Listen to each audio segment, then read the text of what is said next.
बहुत सारे लोगों की तरफ से व्हाट्सएप पे, टेलीफोन पे, मुख्तलिफ जरियों से मुझ तक ये मैसेज पहुंच रहे हैं कि अल्लाह का वास्ता लोग ड्रामों में बे इंतहा दिलचस्पी ले रहे हैं, रो रहे हैं ड्रामे देख देख के। ड्रामे सिनेमा घरों में चल रहे हैं, अपनी पूरी पूरी फैमिली, कई कई किस्तें ड्रामों की, ऐसे जज्बाती हो रहे हैं, ऐसे देख रहे हैं कि जैसे इसके बाद कभी देखना नसीब नहीं होगा।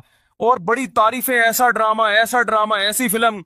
तो मेरे भाई ये लग़वियात हैं, ये वो चीजें हैं जिनमें टाइम वेस्टिंग के अलावा कुछ भी हासिल नहीं होता। तो जो लोग इन चीजों में दिलचस्पी ले रहे हैं, अल्लाह के कुरान के मुताबिक उनमें जन्नत की अलामत नहीं पाई जाती। आप ड्रामे देखते देखते कब्र में चले जाना, ये ड्रामे आपको अल्लाह की जन्नत से हमेशा के लिए महरूम कर सकते हैं। आप कह सकते हैं एंटरटेनमेंट है ना, तो याद रखो एक एंटरटेनमेंट जायज होती है जो आपकी सेहत के लिए अच्छा जरिया बनती है, आपके दिमाग को फ्रेश करती है। एक एंटरटेनमेंट वो होती है जो आपके जज्बात से खेला जा रहा हो और आपको गलत मैसेज दिए जा रहे हो। ड्रामों से, फिल्मों से आज तक कोई सीधे रास्ते पे नहीं चला। इन ड्रामों ने, इन फिल्मों में ने हमारे फैमिली सिस्टम को तबाह कर दिया है। कैसे कैसे ड्रामे दिखाए जा रहे हैं, तलाक देने के बाद बीवी उसी घर में रह रही है। आप बताओ, जब हमारी बच्चियां ये चीजें ड्रामों में देखेंगी तो तलाक का जो इस्लाम ने कॉन्सेप्ट दिया उसका वो तबाह हो जाएगा कि नहीं हो जाएगा? बार बार ड्रामों में हलाला दिखाया जा रहा है, हलाला। तो क्या मैसेज जाएगा उन जवान लड़कियों और लड़कों को जो ये सब चीजें देख? मुझे एक बात बताओ, मेरे एक दफा बयान शुरू हुए, कुछ वक्त मैंने तलाक का जायज तरीका बयान किया था, इस्लाम में जायज तरीका किया है। मैंने 2-3 किस्तें रिकॉर्ड करवाई, कंप्लीट किया, उसके बाद 1 साल तक मौजू नहीं छेड़ा। लोगों ने मुझे कहा दोबारा, मैंने कहा नहीं, क्योंकि एक चीज को जब बार बार लोग सुनते हैं तो चाहे वो सही सेंस में भी सुने, उनकी नजर में वो चीज हल्की हो जाती है। मैंने कहा बार बार एक टॉपिक छेड़ूंगा तो ऐसा ना घर में तलाकें शुरू हो जाएं। समझ में आ रही है बात? ओ भाई, एक चीज किताब की हद तक के शरीयत ने बता दी, एक दफा बता दी, बार बार उसी को, तो क्या होता है? आप एक चीज को बार बार जब सुनोगे तो जो चीज इंसान बार बार सुनता है जबान पर वो हल्की हो जाती है। मैंने कहा इससे घरों में तलाक का रेशो बढ़ने का खतरा कम नहीं होगा, एक चीज को बार बार रिपीट किया जाए। तो बताओ, ड्रामों में बार बार तलाक ने दिखाई जा रही है कि नहीं दिखाई जा रही है? फला की फड्डा हुआ, उसने उसको तलाक दे दी, डिवोर्स पेपर भेज दिए, वो तलाक दे, वो उसने वहां शादी कर ली, उधर तलाक ले ली, उधर आ गई, वो हलाला हो गया, फलाना हो गया, ढिमकाना हो गया। जब ये चीजें घरों में चलेंगी, आपको कितना ही अच्छा ड्रामा लगे, तो याद रखो आपकी नस्लें तबाह हो जाएंगी। माए बच्चियों को सिखाती थी, बेटा डोली जा रही है तो अब जनाजे की खटोली आएगी वापस। बताते थे नहीं बताते थे? हम तो बचपन में सुनते थे, भाई डोली जा रही है अब जनाजे की खटोली आएगी, तलाक लेके नहीं आना। हाँ, जहां जायज तलाक है हम तो कहते हैं कि वो जायज है, उसमें इतना जुल्म जायज नहीं है कि बच्ची को बेड़ा गर्क कर दिया और फिर भी आप अलग। लेकिन उसूल तो यही है ना कि ये बुरी चीज है।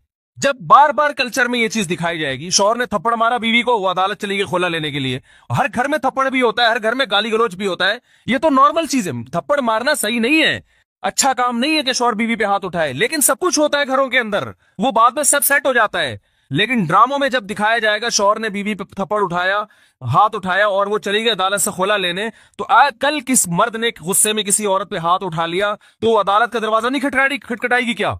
उस थप्पड़ की तलाफी 100 दफा हो सकती है, मर्द मना सकता है, लेकिन अदालत से जब डिवोर्स होगी उसकी तलाफी नहीं होगी। मर्द के दिल में नफरत पैदा होगी, इससे मुझसे तलाक क्यों मांगी, क्यों गई है डिवोर्स लेने के लिए, बच्चे तबाह बर्बाद हो जाएंगे। तो इन ड्रामों से फैमिली सिस्टम को जोड़ा नहीं जा रहा, जोड़ के नाम पे तोड़ा जा रहा है। और मैंने अपने दोस्त से पूछा, मैंने कहा ये चीजें तो फिल्मों में पहले ज्यादा दिखाई जाती थी, तो ड्रामों पे इतना शोर क्यों? उन्होंने एक बड़ी पॉइंट की बात की। उन्होंने कहा कि फिल्मों में जो चीजें दिखाई जाती हैं वो नॉर्मल माहौल से हटकर होती हैं। ड्रामे का मतलब ये होता है कि जो घरों में हो रहा है वो दिखाया जाए, इसको लोग ज्यादा अडॉप्ट करते हैं। कोई आवाज उठाने वाला नहीं है, ना हुकूमत कंट्रोल कर रही है, ना कोई कैमरा वाले इस पर कोई नोटिस ले रहे हैं। सिनेमा घरों में चलना शुरू हो गए, सुबह शाम इतने क्लिप मुझे लोग भेज रहे होते, ये वाला मुफ्ती साहब ये सीन देखिए, बड़ा टाइट सीन है। क्या हो गया तुम्हें, पागल हो गए हो तुम भाई, क्या हो गया है?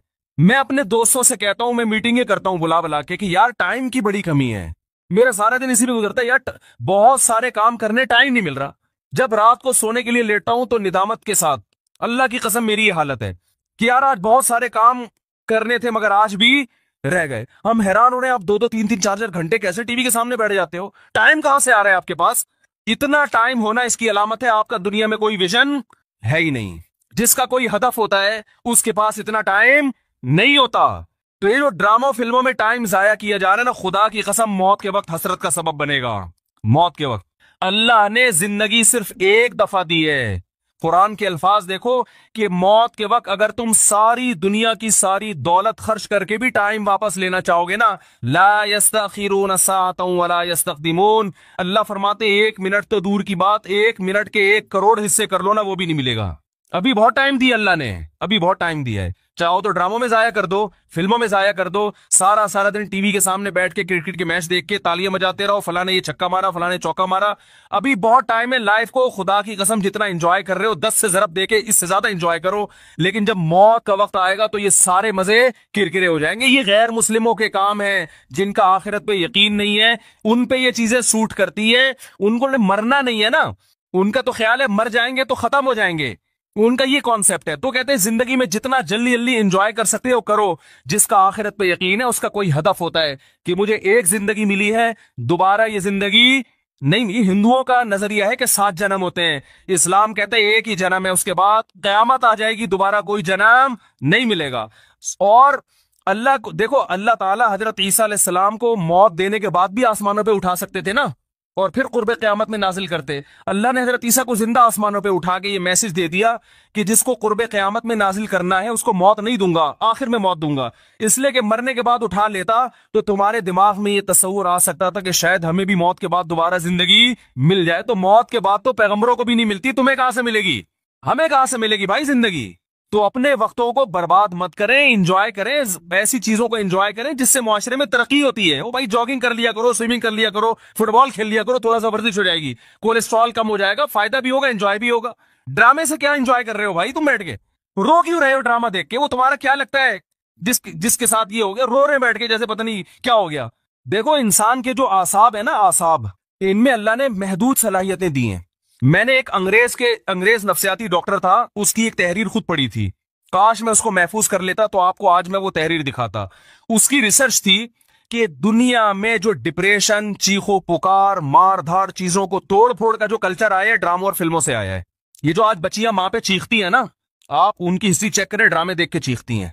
माँ ने कुछ तेज आवाज में बात कर दी, बच्ची एकदम चिल्लाएगी, क्योंकि उसने ड्रामे में लड़कियों को चीखते हुए बोलो ना देखा। शौहर अगर गुस्सा करे, नहीं करना चाहिए लेकिन करे, तो इस्लाम कहता है तुम्हारा मोहसिन है। अगर किसी को सजदा करने की इजाजत होती तो नबी ने फरमाया कि औरत को हुक्म देता किसको सजदा करे, शौहर को। नबी ने औरत के फायदे के लिए बात कही है। शौहर को यह होगा कि मेरी बीवी मेरा एहतराम करती है, ऊंच नीच हो जाएगी मना लेगा बाद में, उसको पता है मेरी, बर्दाश्त कर लेती है, खर्चा पूरा करेगा, जो तमीजदार शौहर है। लेकिन अगर वो इसको गुस्सा आया हुआ है और उसने आगे से ईंट का जवाब पत्थर से दे दिया, तो घर चलेगा? बोलो ना भाई। और अगर बीवी ने कभी उल्टी सीधी कर ली और इसने बर्दाश्त करने के बजाय ड्रामा देखा था, उसमें थप्पड़ मारते हुए देखा था, इसने भी रख के एक थप्पड़ रसीद कर दिया, तो इससे घर में मोहब्बत का माहौल पैदा होगा? बोलो ना भाई क्या हो गया।